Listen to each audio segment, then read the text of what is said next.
ትንሽ አመት እኮ ነው የምንኖረው። ቢበዛ 67 አመት ነው አይደለ? እሱንም እግዚአብሔር ከረዳን መቼ እንደምንሄድ እኮ አናቅም። እንሄዳለን እኮ ያቆማል እኮ ህይወት። ራስን ህሊናን ሽጦ የሚበላ ገንዘብ። እነዚህ የመጨረሻው ዘመን የሰዎች ምልክት ነው። ኢየሱስ ጌታ ነው።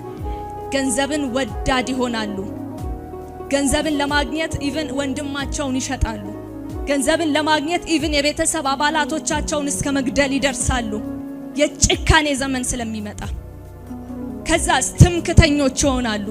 ተመኪዎች ይሆናሉ። ባላቸው አቅም ትምክተኛ ናቸው፣ ትዕቢተኛ ናቸው። ባላቸው ገንዘብ፣ ባላቸው ሪሶርስ፣ ባላቸው ዕውቀት፣ ባላቸው ነገር ሁሉ በትምክት ነው የሚመላለሱት። እግዚአብሔርን አያስቀድሙም። እግዚአብሔርን ባላቸው ነገር አያስከብሩትም።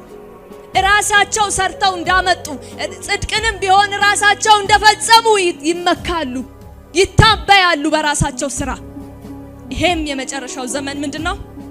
ምልክት ነው። ኢየሱስ ጌታ ነው። በመቀጠል ደግሞ ትዕቢተኞች ይሆናሉ። ቀጣይ ደግሞ ምን ይሆናሉ ይላል? ተሳዳቢዎች፣ አደገኛ ተሳዳቢዎች ይሆናሉ። ምክንያቱም ስድብ የማን ምልክት ነው? የአውሬው ምልክት ነው። በራእይ መጽሐፍ ላይ እንደተናገረው የስድብ ቃል የተጻፈበት አውሬ ይላል አይደለ? ስለዚህ ተሳዳቢዎች ይሆናሉ። ኢየሱስ አለ እናንተ አባታችሁ ዲያብሎስ ነው፣ የአባታችሁ ልጆች ናችሁ፣ እውነት ከእርሱ ዘንድ የለም እያለ ይናገራል አይደለ? ስለዚህ የዲያብሎስን ስራ አስፈጻሚዎች በምድር ይበዛሉ። ተሳዳቢዎች የእግዚአብሔርን ስም እያነሱ ይሳደባሉ። ኢቭን ቅዱሳንን ብቻ አይደለም በላይ ያሉትን መላእክትን ሳይቀር ይሳደባሉ ይላል እግዚአብሔር ቃል። ይሄን አላያችሁ? አይተናል። ሰዎች ደፋር ሆነዋል።